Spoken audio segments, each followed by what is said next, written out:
De la misma forma que nosotros representamos a los sistemas continuos mediante un modelo estado, lo podemos hacer también para sistemas discretos, ¿no? La idea en este caso, eh, para el modelo de estado, no es representarlo, obviamente, no lo podemos representar como un sistema de ecuaciones diferenciales, sino que desde el punto de vista del comportamiento de sistemas discretos lo vamos a representar como un conjunto de ecuaciones en diferencias de primer orden, de manera tal de que nosotros vamos a representar el comportamiento de la variable estado en k más 1 en función del valor de la variable estado en k y de la entrada en k, y la salida en el instante k también la vamos a plantear como una combinación lineal de las variables de estado y de las entradas, ¿no? Entonces, existen distintas formas de llegar a este modelo de estado, ¿no? Muchas tienen que ver con la representación mediante modelo estado de una función de transferencia, y otra es la transformación de un modelo de estado continuo en un modelo de estado discreto a partir de considerar eh, un fenómeno de muestreo para el sistema continuo, ¿no? Los tres casos que vamos a ver a continuación son el modelo canónico controlable y observable, el modelo diagonal y la transformación exponencial. A partir de estos métodos vamos a poder llegar a una representación de un sistema discreto a partir de un modelo de estado. De la misma forma que hicimos para los sistemas continuos, vamos a tratar de plantear un modelo estado, en este caso discreto, a partir de la función de transferencia discreta. Entonces, lo que vamos a plantear en un principio es lo que se denomina modelo canónico controlable o modelo de fase, en el cual tenemos una función de transferencia en z, donde tenemos un polinomio numerador en potencias de z y un polinomio denominador en potencias de z. Y de la misma forma que hicimos para los sistemas continuos, vamos a eh, separar esta función de transferencia en dos partes. Una parte donde tenemos solamente ubicados los polos, ¿no? Y por lo tanto a la salida de ese bloque vamos a representar la variable x1, en este caso será x1 de z, porque estamos refiriéndonos a la función de transferencia. Y después vamos a poner a continuación un bloque que solamente representa los ceros de la función de transferencia, o sea, el polinomio numerador, donde tendremos la relación entre la salida y esta nueva variable que hemos definido a la salida de este término, ¿no? Entonces, lo que nosotros podemos hacer es, bueno, pasar este polinomio en z multiplicando x1 de z y pasando este r de z multiplicando al 1. Nos va a quedar términos z a la n por x1 de z, alfa 1 por z a la n menos 1 por x1 de z. Y si aplicamos la propiedad de desplazamiento, considerando de que esta función de transferencia fue definida para condiciones iniciales nulas, lo que nos va a quedar como resultado es que el término z a la n por x1 de z va a transformar el plano temporal a x1 de k más n, ¿no? Obviamente acá deberían aparecer términos debidos a las condiciones iniciales, pero como son nulas no nos van a aparecer. El término alfa 1 por z a la n menos 1 por x de z me va a quedar alfa 1 por x1 de x más n menos 1, y así sucesivamente para cada uno de los términos hasta que lleguemos al final. Alfa 1 por z me va a quedar alfa n menos 1 por x1 de k más 1, y alfa n por x1 de z me va a quedar alfa n por x1 de k, y eso lo vamos a igualar a la expresión en el tiempo de r de z, que es r de k, ¿no? Entonces lo que vamos a hacer uso es de eh, un reemplazo de variables dentro de esa ecuación en diferencias, en donde vamos a definir que x1 de k más 1 vale x2 de k, x2 de k más 1 vale x3 de k, o sería igual a x1 de k más 2,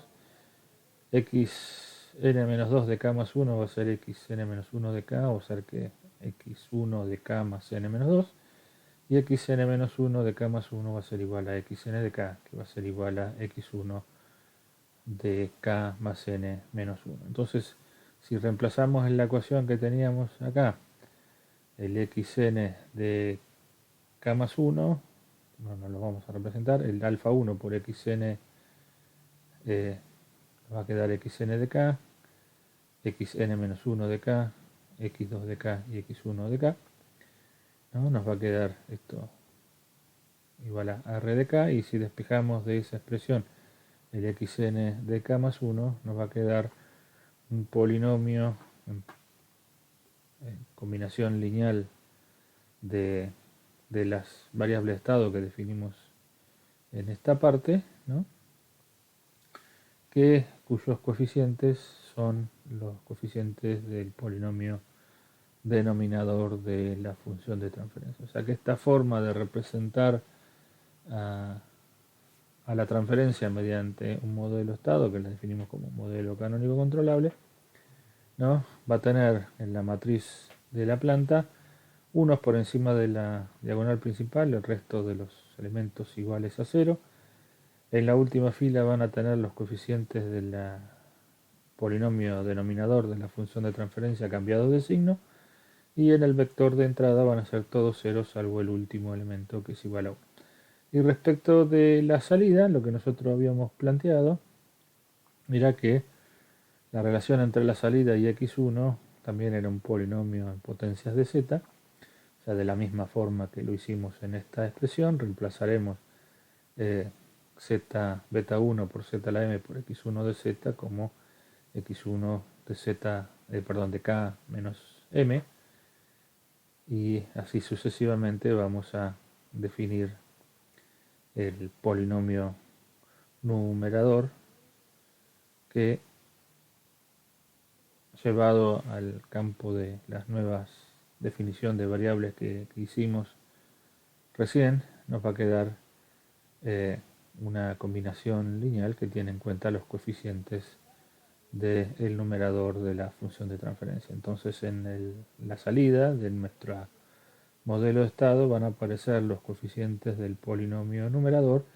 y bueno, como el polinomio numerador va a ser de un orden menor que el polinomio denominador, si existieran faltantes de términos, nos completamos con 0 hasta tener n elementos en el vector de salida. O sea que esta forma que tenemos acá, que era equivalente al modelo de fase que habíamos planteado para los sistemas continuos, se denomina modelo canónico controlable. Después, más adelante, cuando veamos un poco más de diseño, vamos a ver que este modelo tiene ciertas particularidades que facilitan el cálculo en algunos procesos de diseño. Otra forma de representarlo es hacer más o menos la misma consideración que planteamos recién, pero visto el modelo desde la salida, y lo que resulta es una forma que es la traspuesta de la anterior. O sea, la traspuesta significaría que nosotros transponemos la matriz A, reemplazamos el vector C por el vector B, y reemplazamos el vector B por el vector C, y ponemos el traspuesta de la matriz D, con lo cual en este caso lo que obtenemos como resultado es lo que se denomina el modelo canónico observable, en el cual aparecen unos por debajo de la diagonal principal, y en la última columna aparecen los coeficientes de la ecuación del denominador cambiado de signo. En el vector B aparecen los coeficientes del numerador. Obviamente completaremos con 0 si el polinomio no difiere en 1 del orden del polinomio denominador. Y finalmente en el vector de salida aparecen todos ceros salvo el último elemento, que es igual a 1. O sea, estos dos modelos, tanto el modelo canónico controlable como el modelo canónico observable, se calculan a partir directamente de los coeficientes de la función de transferencia. Por ahí nosotros acá hicimos más o menos un desarrollo matemático para mostrar de dónde venían esas representaciones, pero vamos a decir que la representación directamente se plantea a partir de la función de transferencia. Hay que tener en cuenta que cuando nosotros definimos la función de transferencia, consideramos que esa función de transferencia está representando un modelo que es controlable y observable. O sea, nosotros no podemos saber si esa transferencia resultó de un sistema que no es controlable o un sistema que no es observable, porque desconocemos esa información y por lo tanto, al ser la función de transferencia la representación de un sistema que es controlable y observable, obviamente podemos plantear el modelo canónico observable y podremos plantear el modelo canónico observable, el modelo canónico controlable y el modelo canónico observable. Otra forma de representar al sistema mediante un modelo de estado es expresar la función de transferencia como fracciones simples, ¿no? Si tenemos sistemas que no tienen polos repetidos, nosotros podemos escribir la función de transferencia como el residuo correspondiente al polo o al autovalor lambda 1 dividido z menos lambda 1 y así sucesivamente para cada uno de los polos de la función de transferencia. Eso nos remite a poder representar esta función de transferencia que tenemos entre paréntesis a partir de un diagrama en bloques de la siguiente forma. O sea, tenemos la entrada, tenemos el bloque 1 sobre z menos lambda 1, en la cual definimos a la salida de ese bloque una variable estado y esa variable estado multiplicada por el residuo aporta a la salida del sistema C de Z. Entonces, al definir las variables estado a la salida de estos bloques con cada uno de los polos del sistema, nos queda una representación en donde aparecen en la diagonal principal los autovalores a los polos del sistema, 0 en el resto de los elementos, todos unos en el vector de entrada y los residuos correspondientes a cada uno de los polos en el vector de salida. Puede ser que esta relación respecto de la entrada y la salida cambie. Pueden encontrar los residuos en la entrada y los unos a la salida. De alguna manera es como uno representa el diagrama en bloques, ¿no? Entonces lo que tenemos acá es una representación en donde en la diagonal principal nos aparecen los autovalores, nos aparecen, o sea, los polos de la función de transferencia, nos aparecen uno y los residuos. O sea, obviamente esto también resulta directo una vez que conozco la función de transferencia, descompongo fracciones simples y reemplazo los valores en el modelo. Tanto en el modelo canónico controlable como en el modelo canónico observable, como en este modelo canónico diagonal que hemos planteado ahora, es probable que muchas de las variables estado que nosotros definimos en estos sistemas en modelo de estado no representen variables físicas. O sea, se puede dar el caso, o sea, tanto en el modelo canónico controlable como observable, nosotros planteamos de que hay un proceso de desplazamiento entre una variable y la otra, ¿no? Eso de alguna manera se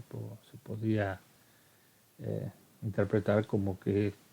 las variables tienen sentido físico, pero desde el punto de vista del modelado es probable que por ahí pierdan cierta relación con variables reales del sistema. Entonces no tenemos una relación directa entre variables de un sistema físico y las variables de estado que estamos planteando acá, ¿no? O sea, salvo la salida que representa una variable que nosotros hemos definido como salida del sistema, el resto de las variables no van a representar comportamientos reales de variables dentro del sistema. Entonces, la idea sería, bueno, de la misma manera que nosotros planteamos o definimos variables de estado en los modelos continuos, que esas variables de estado se encuentren representadas en el modelo discreto, ¿no? Entonces, lo que vamos a plantear es el siguiente método que nos permite, a partir del modelo de estado continuo de un sistema, poder plantear un modelo de estado discreto, o sea que el modelo de estado discreto va a representar el comportamiento de las variables del modelo estado continuo en los instantes de muestreo, y que ese modelo estado discreto que hemos planteado mantenga las características del vector de estado del sistema continuo. O sea que las variables de estado del sistema discreto sigan siendo las mismas variables de estados del sistema continuo, y que en ciertos casos nosotros planteamos el sistema continuo considerando variables que podamos medir o que tengan sentido físico, ¿no? Entonces lo que tenemos por un lado es el modelo estado continuo, cual definimos la derivada igual a una matriz A por X más B, una matriz B por U, y la salida es igual a C por X. Y como en el resto de los modelos, vamos a tratar de transformar este modelo de estado continuo en un modelo de estado discreto manteniendo el vector de estado. Entonces, nosotros planteamos para la solución del vector de estado del modelo estado continuo esta expresión que teníamos acá, en el cual habíamos planteado la convolución entre la entrada y la matriz de transición de estado, y habíamos separado en dos, una solución homogénea y una solución particular. En este caso solamente teníamos en cuenta las condiciones iniciales del sistema, y en este caso tenemos la entrada que va a forzar el comportamiento de la variable estado. Entonces tenemos dos términos que, bueno, si lo analizamos desde el punto de vista de Laplace, podríamos encontrar su equivalente transformado de estas matrices exponenciales que teníamos acá. Entonces lo que vamos a considerar es que a nuestro modelo estado, al modelo estado que tiene esta solución, le vamos a ingresar a todas las entradas a través de un retenedor muestreador y un retenedor de orden cero. ¿Esto qué quiere decir? Que la señal U entre instantes de muestreo se va a mantener constante. O sea, esa es la única particularidad que tiene esta transformación que nosotros vamos a hacer, ¿no? Y que no es ni más ni menos que lo que pasa en la realidad. O sea, yo voy a atacar al modelo continuo a través de un conversor digital analógico que me va a mantener la señal de salida del conversor digital analógico constante entre muestra y muestra, ¿no? O sea que lo que estamos planteando acá es una condición que entre la muestra K y la muestra K más 1, U sub 1, U sub 2 y U sub R, se van a mantener constantes, ¿no? Entonces, lo que vamos a hacer a continuación es tratar de encontrar la solución de este vector de estado, la solución del modelo de estado, teniendo en cuenta la siguiente situación. Vamos a considerar que estamos en la muestra K, ¿no? Le vamos a aplicar, o sea, conocemos las condiciones iniciales, o el valor del vector de estado en la muestra K. Le vamos a aplicar una entrada constante a cada una de las señales de entrada correspondiente a la discretización de la señal UDK. La vamos a mantener durante el periodo de muestreo y vamos a ver a qué valor fueron a parar las variables de estado en el instante K más 1, ¿no? Entonces, en esta ecuación que tenemos acá de solución del vector de estado para el sistema continuo, lo que vamos a decir, bueno, es, yo voy a considerar un tiempo t0 que va a ser la muestra K, K por t. Voy a aplicar una entrada constante, U, que se va a mantener constante entre K, T y K más 1, T, y voy a analizar cómo evalúa el sistema para llegar al instante K más 1. O sea que el límite superior de esta integral va a ser K más 1 por T,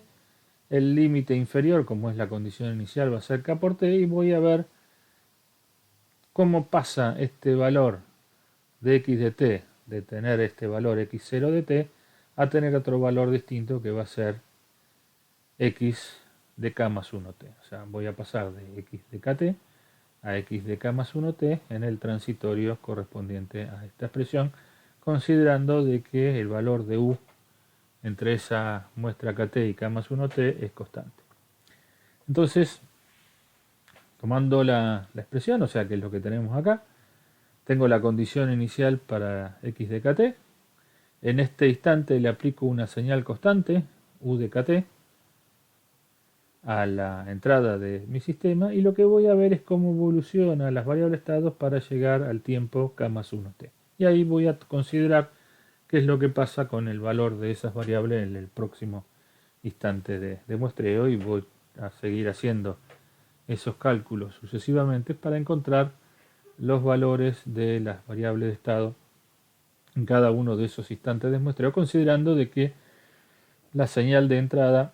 es continua por tramos, ¿no? O sea, va a ir cambiando de valor, pero durante el periodo de muestreo se mantiene con un valor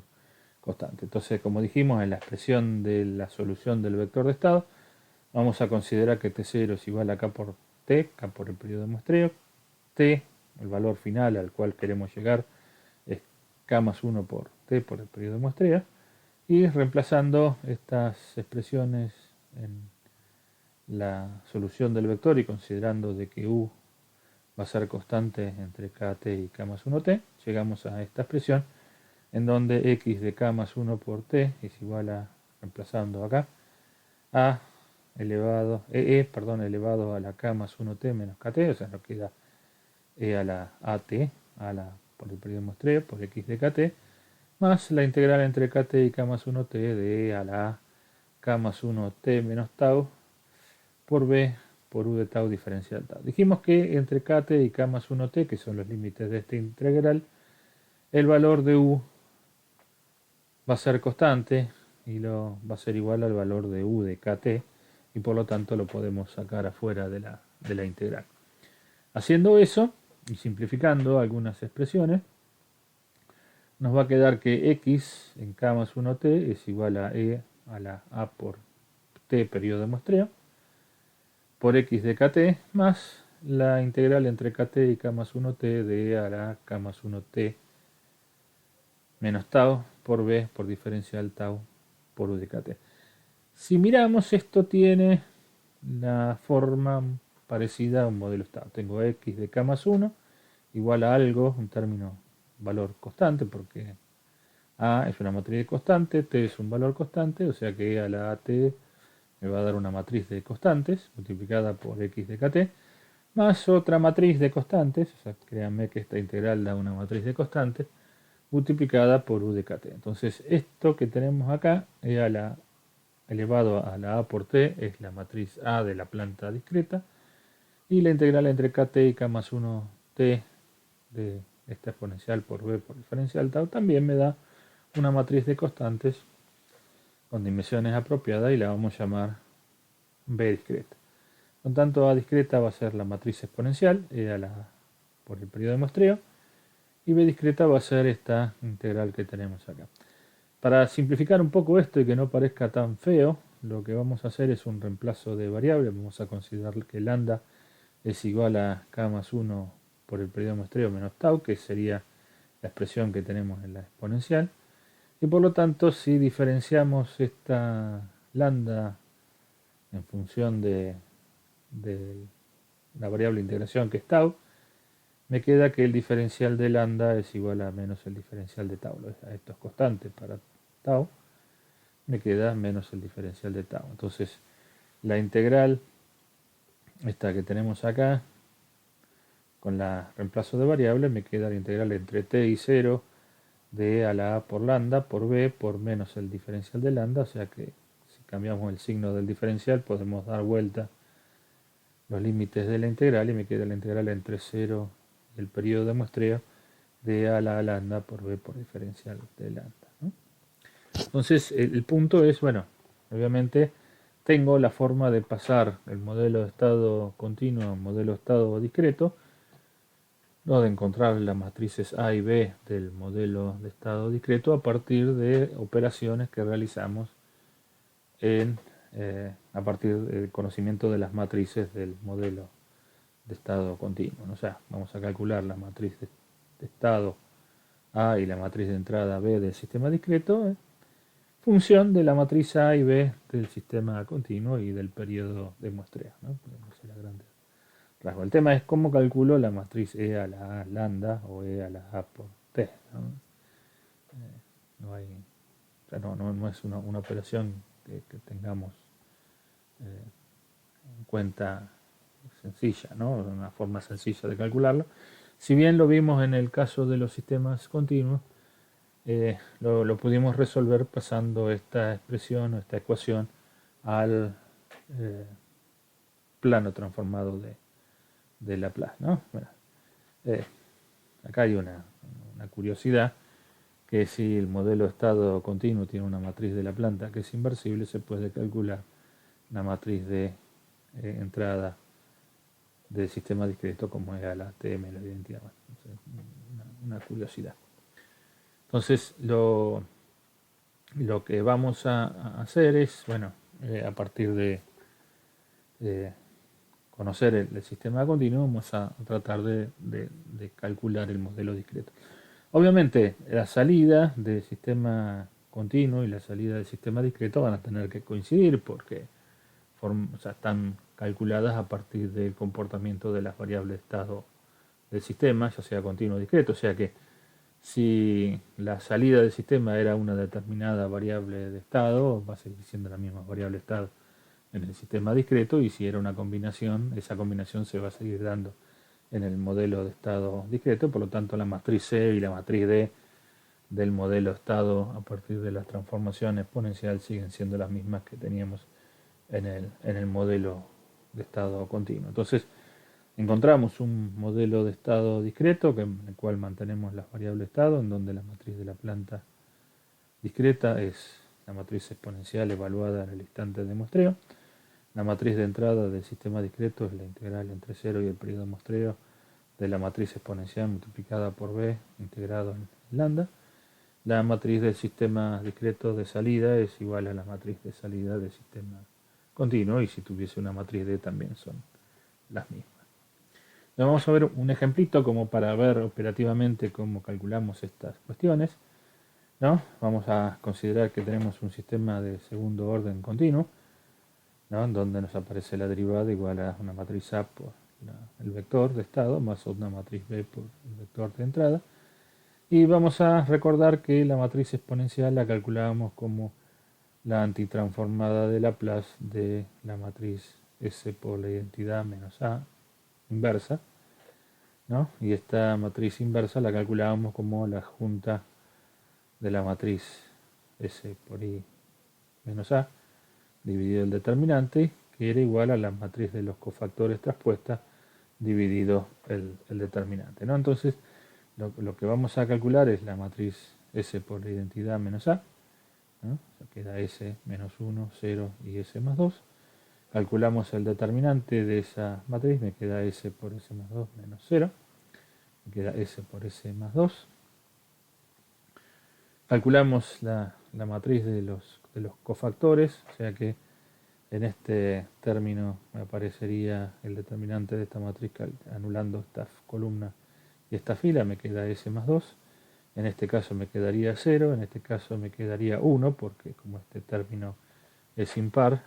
tengo que cambiarle el signo, y en este término que tenemos acá me quedaría la S. Eso transponiéndolo me queda S más 2, S, 1 y 0, que es lo que vamos a ver a continuación. S, 1 y 0.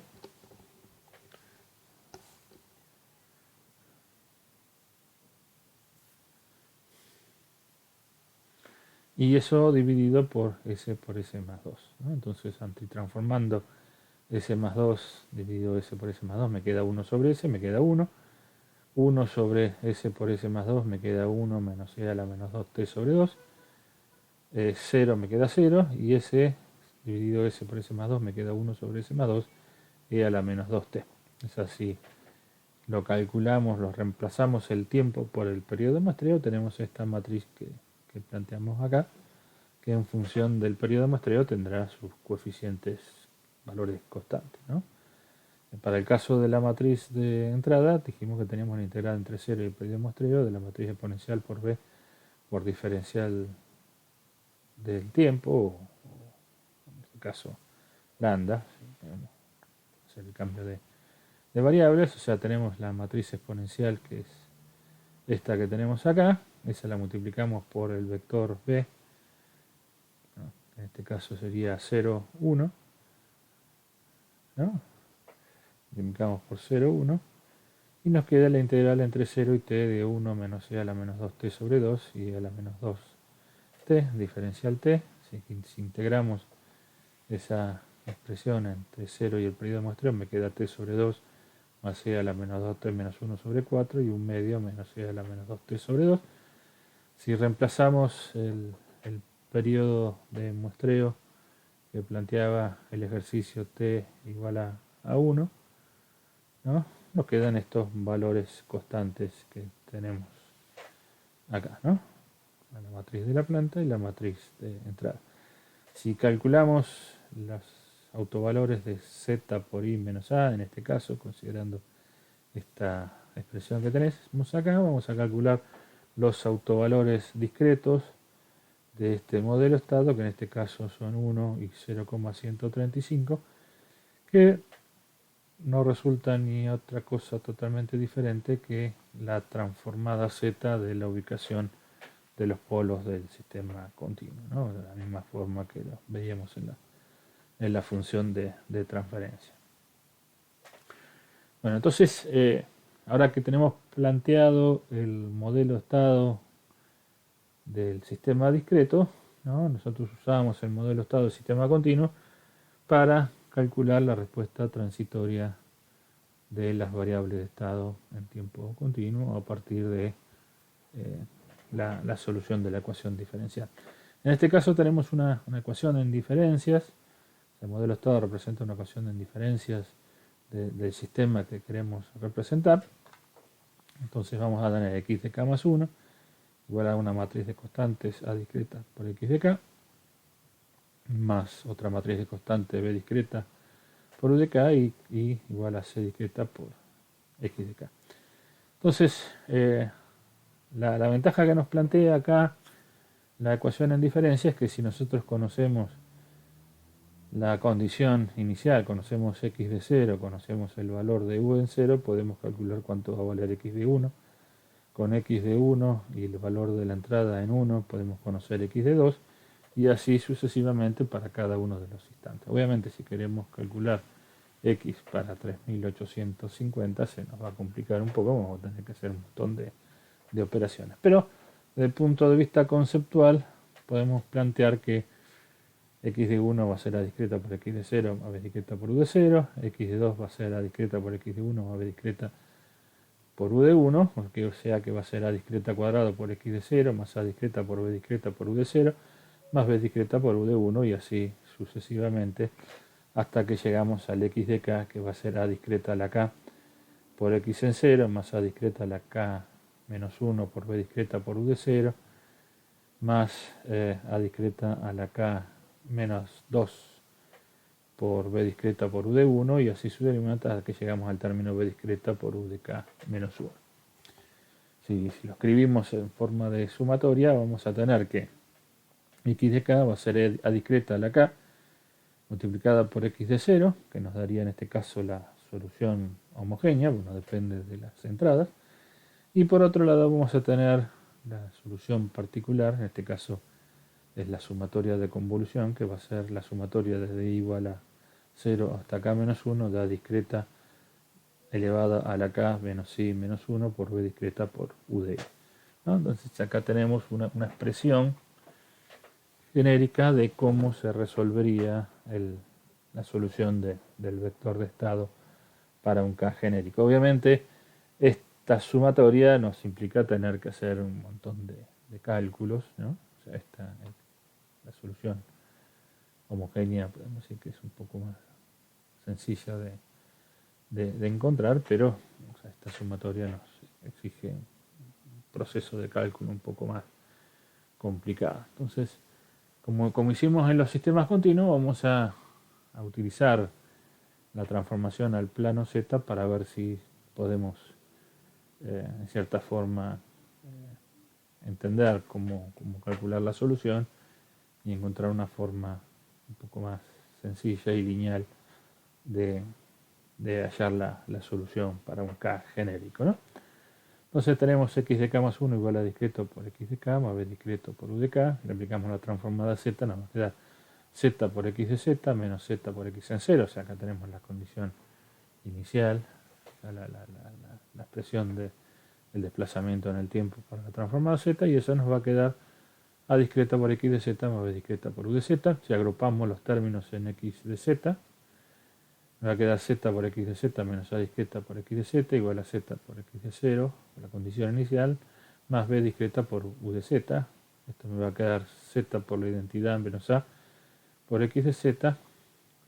igual al término que teníamos antes. Y finalmente, si despejamos x de z, tengan en cuenta que esto es una matriz, entonces me va a quedar z por la inversa de z por i menos a, discreta, inversa, multiplicada por x de 0, más z por la identidad menos a discreta inversa, por b discreta por u de z. Esto que tenemos acá, que depende de x0, es la solución homogénea, y esto que tenemos acá es la solución particular. Por lo tanto, a discreta a la k es igual a la antitransformada z de z por z i menos a discreta a la menos 1, o sea, la inversa de esta matriz. Entonces, a partir de encontrar la inversa de esta matriz, podemos encontrar la expresión en z de x de z, que antitransformando la podríamos llevar al tiempo, a la muestra en este caso. Entonces, volviendo al caso que teníamos, no es el caso que teníamos antes, estoy mintiendo. Bueno, tenemos ahora un modelo discreto, donde la matriz de la planta A tiene una matriz diagonal, con dos autovalores, uno en 1 y otro en 2, y el vector de estado es 0, 1, y vamos a considerar una condición inicial para este sistema en donde x1 vale 1, x2 vale 0, y la entrada es un escalón unitario. Por lo tanto, desde el punto de vista de la transformada z, la expresión del escalón es z sobre z menos 1, la matriz de transición de estado z por i menos a, ¿no? Me queda z menos 1, 0, 0 y z menos 2. Calculando la adjunta y dividiéndola por el determinante, me queda esta matriz que tenemos acá, z menos 2, z menos 1, 0, 0, dividido por z menos 1 por z menos 2. Llevando esa expresión, multiplicándola por z y por x de 0, tendríamos la solución homogénea. Me queda z sobre z menos 1 y 0. Fíjense que z sobre z menos 1 me da un escalón, o sea que x1 de z para cuando no tengo entrada se mantiene constante, y x2 es igual a 0. Y la solución particular era z por i menos a la menos 1 por b por u de z. En este caso me queda 0. Y para la variable x2, z dividido z menos 1 por z menos 2. Por lo tanto, sumando esta solución y esta solución, obtenemos que x de z tiene esta expresión, z sobre z menos 1 y z sobre z menos 1 por z menos 2. Descomponiendo en fracciones simples esta transferencia y antitransformando, o sea, esta dijimos que era 1 a la k, o sea que es 1, y esta me queda 2 a la k menos 1 a la k. Fíjense que esta ecuación, a medida que aumenta la potencia, empieza a diverger, y eso es debido a que tenemos un autovalor, un polo fuera del círculo unitario. Por lo tanto, la solución de este modelo estado es divergente, es inestable, ¿no? O sea, para tener un polo, un autovalor fuera del círculo unitario. Bueno, de la misma forma que hicimos en los modelos continuos, también vamos a poder plantear la función de transferencia discreta a partir del modelo estado. Esto lo hacemos a partir de la transformación al plano z, y teniendo en consideración que la transferencia se definía para condiciones iniciales nulas. Por lo tanto, nos va a desaparecer el término que dependía de las condiciones iniciales, y llegamos finalmente a que x de z es la inversa de z por i menos a de la planta discreta por b por u de z, y como la salida la habíamos definido como c por x de z, la matriz de transferencia discreta la podemos calcular como c por la inversa de z por la identidad menos a discreta por b, vector b del modelo discreto, ¿no? O sea que esta nos da una matriz en cuyos elementos van a estar ubicados la transferencia que relaciona cada una de las salidas del sistema con cada una de las entradas del sistema. O sea que desde el punto de vista de la función de transferencia, la expresión es la misma que habíamos planteado para el sistema continuo, con la diferencia que en este caso la variable sobre la cual estamos calculando la transferencia es z y no es s, ¿no? Del punto de vista de la respuesta transitoria, tenemos una pequeña diferencia, es que cuando nosotros aplicábamos Laplace a la derivada nos quedaba s por x de s menos x en 0. Acá nos aparece en el plano z una z que tenemos adicional a lo que teníamos antes, y entonces la solución homogénea no es la inversa de z por i menos a por x de 0, sino que tenemos una muestra, un término que nos desplaza una muestra la solución homogénea, pero desde el punto de vista de cálculo es muy similar a lo que veníamos haciendo en los sistemas continuos. Bien, nosotros vimos que cuando teníamos los sistemas con retardo en los sistemas continuos, lo que producía era un desplazamiento de la señal de entrada, si lo teníamos a la entrada, un desplazamiento de la señal de entrada para poder entrar a la planta después de un cierto tiempo, y si lo teníamos a la salida, lo que nos retardaba era la aparición de la señal de salida de lo que sería la planta sin retardo. ¿No? Vamos a considerar estas dos condiciones en sistema discreto, pero con la particularidad de que cuando nosotros vimos la representación de sistemas con retardo en función de transferencia en sistema discreto, vimos que el retardo en el plano z se transformaba en autovalores o en polos que estaban ubicados en z igual a 0. Por lo tanto, el hecho de tener un retardo en un sistema discreto hace que, como la función de transferencia se incrementa en un orden igual a la cantidad de veces que entra el retardo en el periodo de muestreo, aumenta el orden del sistema. Por lo tanto, desde el punto de vista del modelo estado, la transformación al plano z de un sistema con retardo implica de que va a aparecer una cierta cantidad de variables de estado que en el sistema continuo no estaban, no existían, ¿no? O sea que son las muestras sucesivas de la salida de la variable continua hasta que atraviesa el retardo, ya sea la entrada, en el caso de tener ubicado el retardo a la entrada, o la salida, en el caso de tener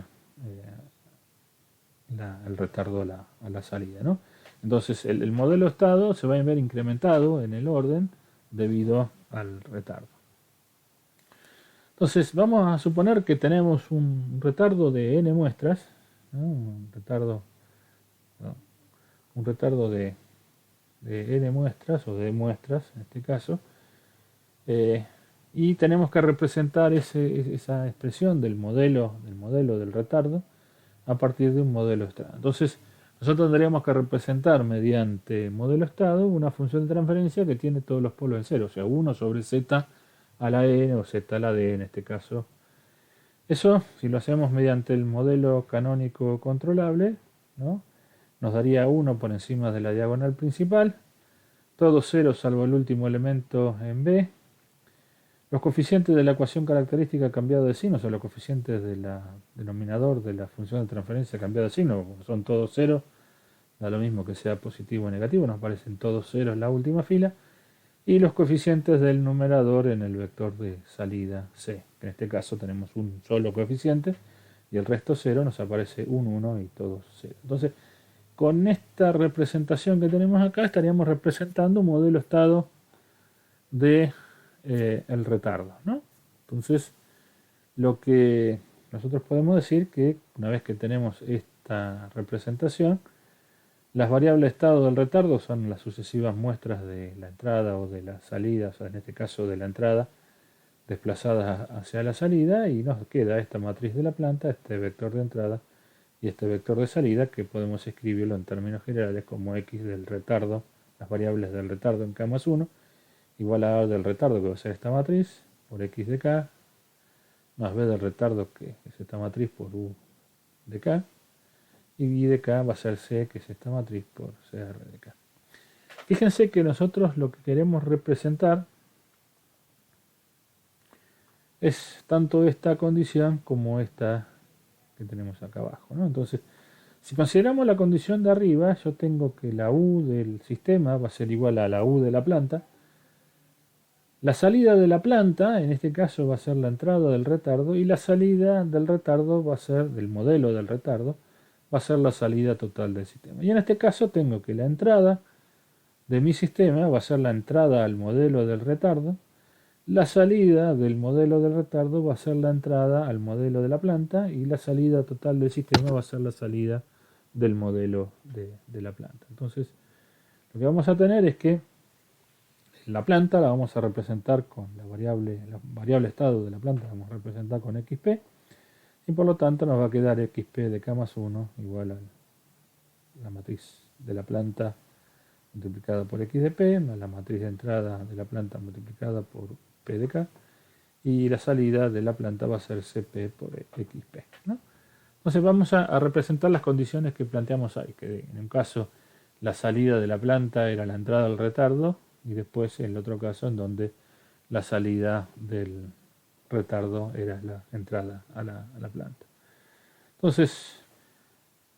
para el primer caso, considerando que tenemos el retardo a la salida, dijimos que la entrada total del sistema era la entrada de la planta, la salida total del sistema era la salida del retardo, y se quedaba la condición de que la salida de la planta, que la podemos escribir como C de la planta por X de la planta, era igual a la U del retardo. Entonces vamos a representar un modelo compuesto donde van a aparecer las variables del retardo, del modelo de retardo, y las variables del modelo de la planta, ¿no? En donde la variable de estado del modelo de la planta, dijimos que va a ser la matriz A del modelo de la planta por las X del modelo de la planta más el vector de entrada de la planta multiplicada por U de la planta, que en este caso va a ser la entrada total del sistema. Y el comportamiento de las variables del retardo en K más 1 era igual a del retardo, la A del modelo del retardo, que lo habíamos calculado a partir del modelo canónico, por las variables de estado del retardo, más B del retardo, en este caso por U del retardo, que dijimos que era la salida de la planta, que la vamos a escribir como C de la planta por X de la planta. Y finalmente, I total del sistema va a ser C del retardo por la variable estado del modelo del retardo. Si queríamos este conjunto de... Ahora el vector de estado va a estar formado por las variables de estado de la planta más las variables de estado que agrega el retardo. Le escribimos estas dos expresiones como un vector compuesto de las variables de estado de la planta y la variable de estado del retardo, y nos va a aparecer una matriz compuesta que dependerá de la cantidad de variables que tenga la planta y la cantidad de términos que tenga el retardo en función del periodo de muestreo. Nos va a quedar un modelo donde tenemos suponiendo que tenemos P variable estado y R variable de retardo, una matriz de P por P, que va a ser la matriz de estado de la planta, una matriz de P por R, que va a ser de 0, que va a relacionar las variables de estado de la planta con las variables de retardo, B de retardo por C de la planta, que me va a relacionar las variables, comportamiento de las variables de estado del retardo respecto de las variables de la planta, y la matriz de la planta del retardo, ¿no? Una matriz compuesta por estas 4 submatrices, y el vector de estado general del sistema va a ser el vector de estado de la planta y 0 para las variables de retardo multiplicadas por U de K. Y para la salida del sistema voy a tener 0 multiplicando a las variables estado del sistema y CR multiplicando a las variables estados del retardo, ¿no? Entonces, a partir de representar el modelo de estado del retardo con esta expresión y teniendo en cuenta la relación que existe entre las entradas de cada uno de los bloques que analizamos, planteamos este modelo general. Si planteamos el caso al revés, que tenemos el retardo a la entrada, ahora la entrada de nuestro sistema va a ser la entrada al modelo del retardo y la salida de nuestro sistema va a ser la salida de la planta y la salida del retardo va a ser la entrada de la planta, que va a ser CR por X del retardo. Si reemplazamos, ahora en el modelo de la planta nos va a aparecer la entrada debida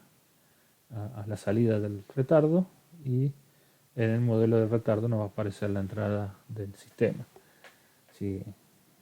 reemplazamos en este modelo y armamos el vector de variables de estado compuesto, nos queda esta matriz en donde tenemos la matriz de estado de la planta, la matriz de entrada de estado del retardo, el producto del vector de entrada de la planta por el vector de salida del retardo, una matriz de ceros, y en el caso de la matriz de entrada tenemos ceros para las variables de estado de la planta y el vector de entrada del sistema de retardo, y de la misma forma armamos el vector compuesto para la matriz de salida, ¿no? C de la planta y 0 para las variables del retardo, ¿no? Entonces, de esta forma nosotros podemos representar el retardo en modelos de estado, considerando que el retardo está a la entrada o a la salida de la planta, ¿no? Como ejemplo vamos a considerar el modelo de estado que habíamos calculado inicialmente en el primer ejemplo, donde habíamos transformado a una planta continua en un modelo de estado discreto, ¿no? Un modelo de estado continuo, un modelo de estado discreto, que lo teníamos representado por este modelo de estado discreto, y vamos a considerar que tenemos un retardo de 3 muestras, ¿no? Que lo vamos a plantear en cada uno de los casos a la entrada y a la salida. Entonces tengo el modelo de estado del retardo, planteamos el modelo de fase para el modelo de canónico controlable para el retardo, uno por encima de la diagonal principal, los coeficientes de la ecuación característica que son ceros, todos ceros salvo el último elemento que es 1 para el vector de estado, y los coeficientes del numerador, que en este caso solamente me queda el 1, 0 y 0 para el resto de las variables de estado. Entonces, si consideramos que el retardo está puesto a la salida, tenemos las variables de la planta y las variables del retardo. Acá tenemos la matriz de la planta la matriz A de la planta, dijimos un 0 para la relación con las variables de estado de retardo respecto del comportamiento de la planta. Tenemos la matriz C de la planta por B del retardo, que nos da esta matriz que tenemos ubicada acá. La matriz A del retardo, en este caso la matriz B de la planta, ceros para la matriz B correspondiente a las variables del retardo, y las salidas nos quedaba, perdón, acá esta línea que separa las variables de estado, estaría la segunda 0 para las variables de la planta y C del retardo para las variables del retardo, ¿no? Entonces, ahora acá tendríamos el modelo estado, en el cual consideramos que el sistema tiene un retardo a la salida de 3 muestras y tenemos una representación mediante 5 variables estado, de las cuales 2 representan las variables de la planta sin retardo y 3 representan las variables del sistema con retardo. Bueno, finalmente nos queda analizar las condiciones de controlabilidad y observabilidad, que eran características que podíamos analizar a partir del comportamiento mediante variables de estado, y desde el punto de vista del cálculo, el cálculo de la controlabilidad y la observabilidad para sistemas discretos se realiza de la misma manera que para el sistema continuo, ¿no? O sea, la matriz controlabilidad la calculamos como la matriz B, A por B hasta A n menos 1B, y lo que podemos determinar es, en función del rango de la matriz U, cuántas variables de estado son controlables y cuántas no. Hasta ahora no podemos definir cuáles, pero si el rango de U es igual al número de variables de estado, todas las variables de estado van a ser controlables, y si es menor, habrá variables de estado que no se pueden controlar a partir de la entrada. Y desde el punto de vista de la matriz observabilidad, el cálculo se realiza de la misma manera que lo hacíamos en los sistemas continuos, como C por A hasta C por A a la n-1, y obviamente esta matriz, el rango de esa matriz nos definía la cantidad de variables de estado que podían ser observables, y el rango coincidía con el orden del sistema. Decíamos que el sistema era totalmente observable, o sea que desde la salida yo podía recuperar la información de cada una de las variables de estado del sistema, ¿no? Y si teníamos que el sistema era totalmente controlable y totalmente observable, todos los autovalores aparecían en la función de transferencia, o sea que teníamos una función de transferencia que era del mismo orden que el modelo de estado. Si el sistema no era totalmente observable o no era totalmente controlable, aquellos autovalores que no eran controlables, que no eran observables, no iban a aparecer en la función de transferencia, y por lo tanto la función de transferencia nos daba de un orden menor que el orden del sistema, ya sea por cancelación de polos con ceros de la función de transferencia. En este caso tenemos que tanto la matriz A como la matriz B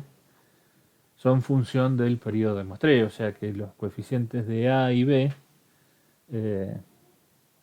van a cambiar conforme cambie el periodo de muestreo, y por lo tanto nos va a cambiar para distintos periodos de muestreo los valores que van a tener la matriz U y B, la matriz controlabilidad y la matriz observabilidad, van a ser distintos, ¿no? Entonces una pregunta que uno puede hacer y dice, ¿puede ser que exista algún periodo de muestreo que haga que esta matriz U o esta matriz B cambien el orden?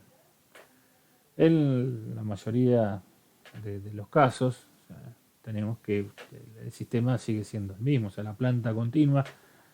tiene ciertas características. Si nosotros consideramos el modelo estado de la planta continua y la planta continua nos daba controlable, como el modelo de estado discreto representa el comportamiento de las variables estado en los instantes de muestreo, es casi inevitable que si la planta continua era controlable, la planta discreta también lo sea. Pero como tenemos una incertidumbre que definir, ¿habrá algún periodo de muestreo para el cual estas matrices A y B hagan que la matriz controlabilidad o la matriz observabilidad bajen de rango? Entonces vamos a tratar de analizar esa condición. Vamos a considerar un caso particular en el cual tenemos un sistema con polos complejos conjugados, ¿no? Tenemos un sistema continuo cuyos autovalores son complejos conjugados. Acá planteamos un caso más sencillo de par de polos complejos conjugados, en el cual tenemos un solo par de polos complejos conjugados, y el método la representación más sencilla es un sistema de segundo orden. Pero la solución que vamos a obtener de este análisis también es aplicable a cualquier sistema que tenga un orden mayor y que tenga un par de polos o varios pares de polos complejos conjugados. O sea que podemos extrapolar la solución que vamos a hallar ahora a sistemas de mayor orden donde existan polos complejos conjugados. Entonces, vamos a considerar una representación mediante modelo estado en donde representamos un sistema que tiene un par de polos complejos conjugados cuya parte real vale menos sigma más y la parte imaginaria vale más menos j omega, ¿no? Entonces, la matriz de la planta que nos da como resultado ese par de autovalores la podemos escribir como sigma menos omega, con lo cual cuando calculamos S por I menos A me queda S más sigma menos omega y S más sigma, entonces me queda S más sigma a cuadrado menos omega cuadrado, y con lo cual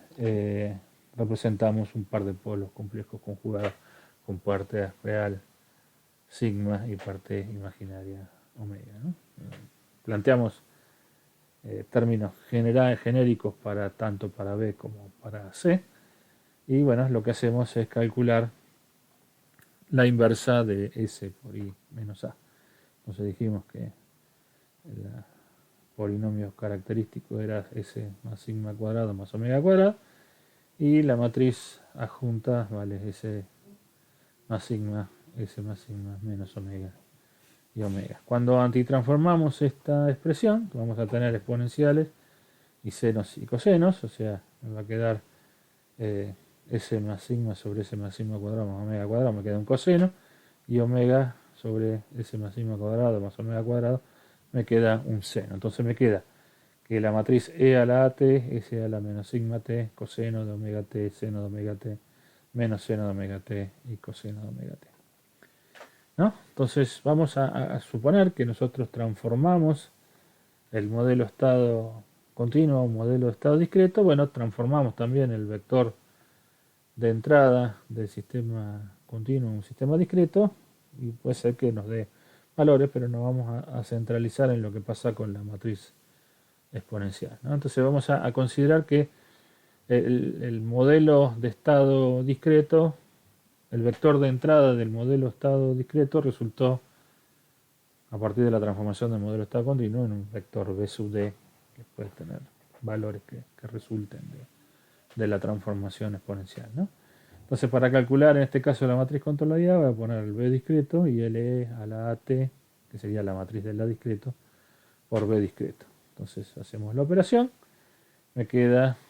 el B sub 1 del vector B discreto, el A discreto por el B discreto me queda E a la menos sigma 3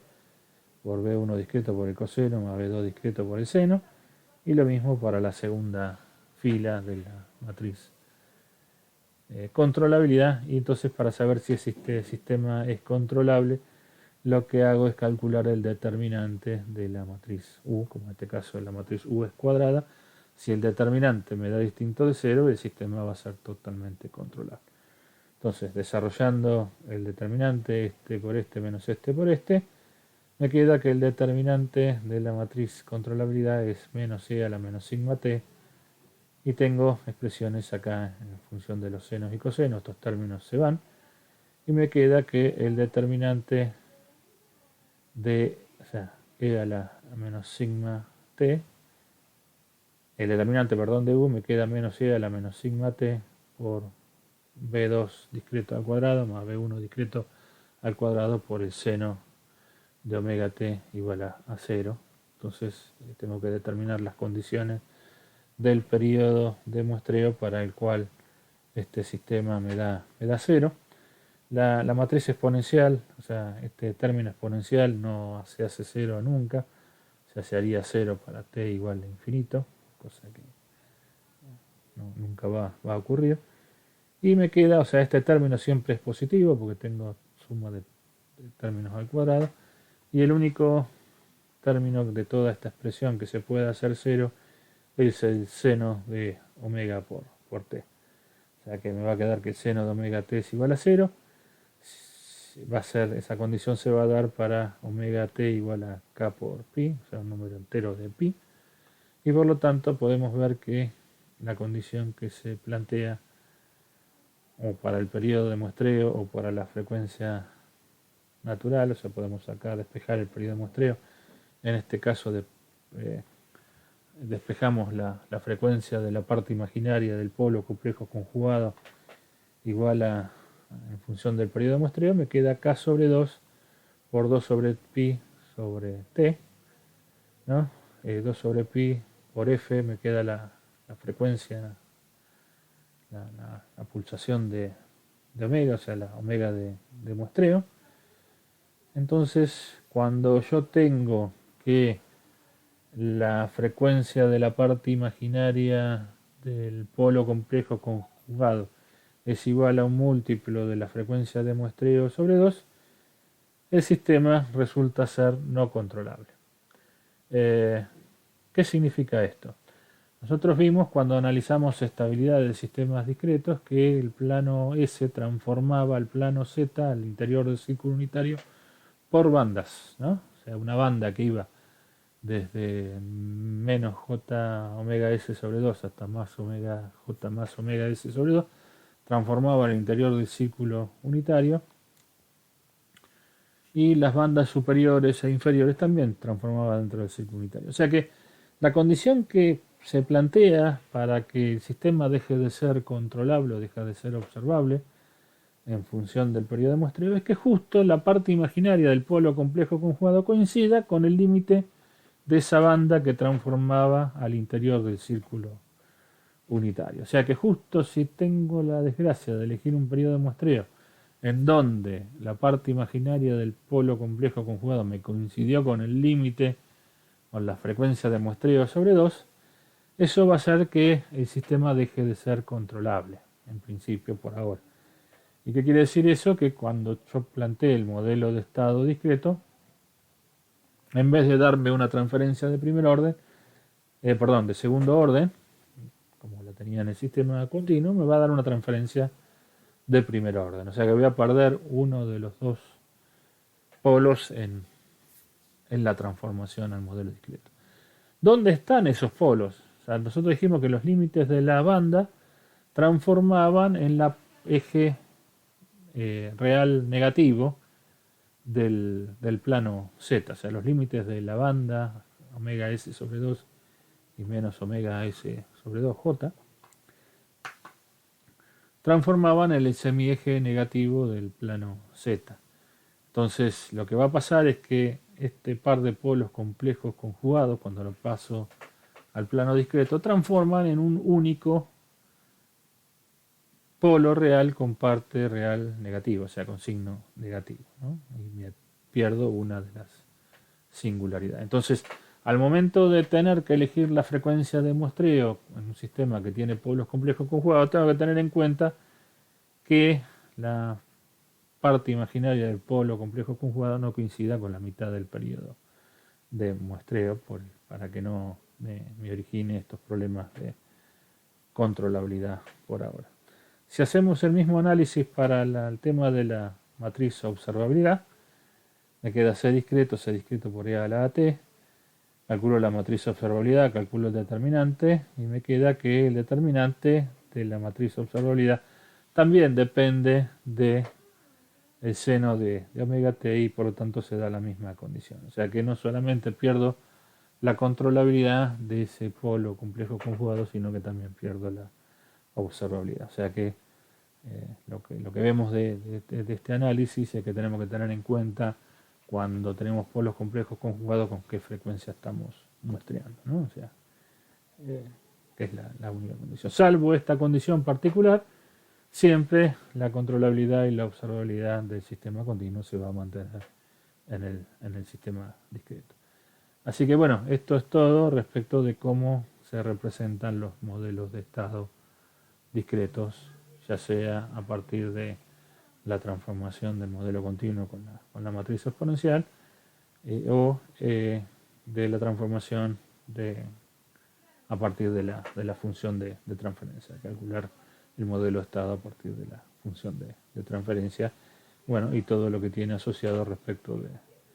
la respuesta transitoria a la función de transferencia y la controlabilidad y la observabilidad. Bueno, terminamos acá esta clase.